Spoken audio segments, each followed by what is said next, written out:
Hello, आज हम कुछ इंपॉर्टेंट क्वेश्चंस करेंगे बोर्ड पॉइंट ऑफ व्यू से। Number one is the electric field inside the parallel plate capacitor is E as shown in the figure. ये electric field E दिया है, parallel plate capacitor दिया, plus minus ये देख रहे हैं आप। इसमें क्या है, it's moving from positive to negative, right. हमें क्या निकालना है, find the amount of work done in moving a charge q over a closed loop A B C D A. ये हमें निकालना है ए B C D A.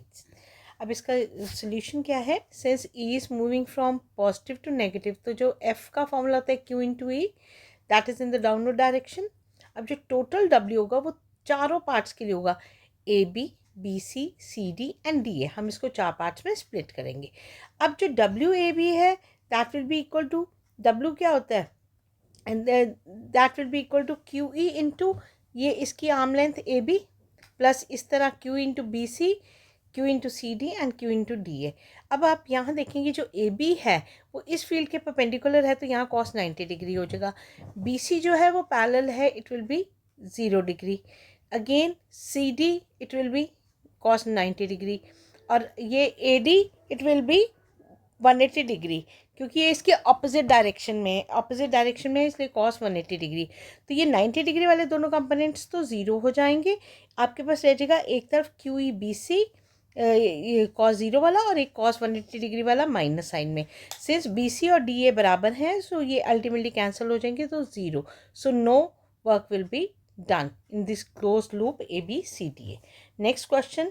Two dielectric slabs of dielectric constant K1 and K2 are filled in between the two plates. ये दो plates दी हैं, K1 और K2 dielectric constant है जो फिल हुआ हुआ है। Each of area A, दोनों का एरिया A है, पैरेलल प्लेट कैपेसिटर है।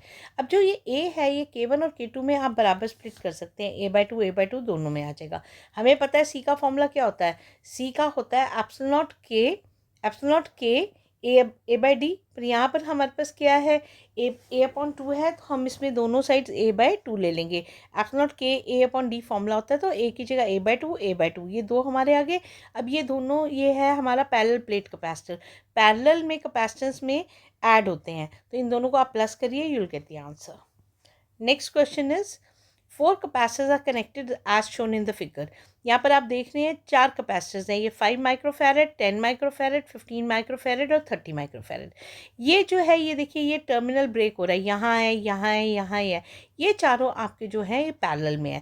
कैपेसिटेंस अगर पैरेलल में होते हैं तो उनको प्लस करते हैं, तो 5 + 10 15, 15 + 15 30, ये 30 माइक्रोफैरेड आ गया। अब जो इसका आंसर है वो आखिरी 30 माइक्रोफैरेड के साथ सीरीज़ में है।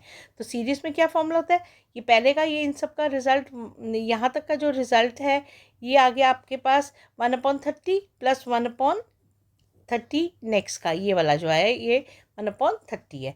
तो फिर इन दोनों को मिला के क्या हो जाएगा, 2/30, that is 1/15, so C will be equal to 15 microfarad.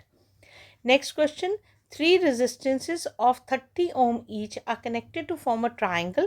A cell of EMF 2 volt and negligible internal resistance is connected between any two vertices. Since ये negligible internal resistances नहीं है तो उसको हम इग्नोर करेंगे। Find the current through the cell. अब हम इसमें पूरे करंट को निकालना है। सबसे पहले ये वाली आर्म ए बी, ये आर्म बी सी, ये दोनों सीरीज़ में है। सीरीज़ में रेजिस्टेंसेस प्लस होते हैं, तो 30 + 30 = 60। अब जो इन दोनों का जो रिजल्ट है वो इस 30 के साथ पैरेलल है, तो 1/60 + 1/30 आपके पास 1/20 20 ओम्स आ जाएगा। E is 2 volts. अब आप ओम्स लॉ लगा लीजिए, I = V/R या E/R। E is 2 volts upon R is 20। Internal resistance ignore किया गया है, तो ये आंसर आ जाएगा आपका 0.18। इंटरनल रेजिस्टेंस इसलिए इग्नोर किया गया है क्योंकि यहाँ लिखा हुआ है नेग्लिजिबल इंटरनल रेजिस्टेंस, इसलिए हमने उसे इग्नोर कर दिया है। Next is 2 identical circular wires P and Q, each of radius small r and carrying current I, are kept in perpendicular planes such that they have a common center as shown in the figure. Find magnitude and direction of net magnetic field at the common center of the coils. ये बिल्कुल identical बनाइएगा, ये थोड़ा सा भी diagram में जैसे बिल्कुल आइडेंटिकल नहीं है, बिल्कुल आइडेंटिकल दो कॉइल्स हैं जो परपेंडिकुलर है आपस में। अब हमें निकालनी है सबसे पहले आप magnetic field due to P. आप पी की जो मैग्नेटिक फील्ड है ये यहाँ से ये जो मूव कर रहा है, ये फॉर्मूला क्या होता है मैग्नेटिक फील्ड का सर्कल में, P0/4π 2πI/r। पी की अपसाइड जाएगी, और इसी तरह जो दूसरा क्यू का होगा वो आपका पी का इफेक्ट इसकी ये वर्टिकल साइड जाएगा और क्यू का इफेक्ट ये हॉरिजॉन्टल साइड जाएगा। फिर इसकी डायरेक्शन यहाँ से लेफ्ट होगी, उसकी अपसाइड पी की अपसाइड है, और जो क्यू का होगा वो हॉरिजॉन्टल होगा but towards the left side. तो वह फॉर्मूला दोनों का सेम होगा। अब ये सिंस दोनों आपस में परपेंडिकुलर हैं तो हमारे वेक्टर फॉर्मूला में होता है R is equal to under root A square plus B square plus 2ab cos theta. या कोई भी हमें दो का जब रिजल्टेंट निकालना होता है तो हम यही फॉर्मूला यूज़ करते हैं, a square plus B square plus 2ab cos theta under the root. पर ये दोनों परपेंडिकुलर होने की वजह से वहाँ कॉस 90 डिग्री आएगा। कॉस 90 डिग्री वाला फैक्टर हम इग्नोर करके इसको straight under root b p square plus b q square लिया है। पर सिंस पूरी तरह से आइडेंटिकल है इसलिए हमने इसको दोनों को B P is equal to B Q is equal to B ले लिया। तो अंडर रूट 2b स्क्वायर आ गया, स्क्वायर और स्क्वायर रूट बी ये कट गया, आपके पास खाली रह गया under root 2b। B means इन दोनों में से कोई भी एक उठा लीजिए, दोनों सेम है, अंडर रूट 2 से मल्टीप्लाई कर दीजिए, you will get the answer. Thank you so much.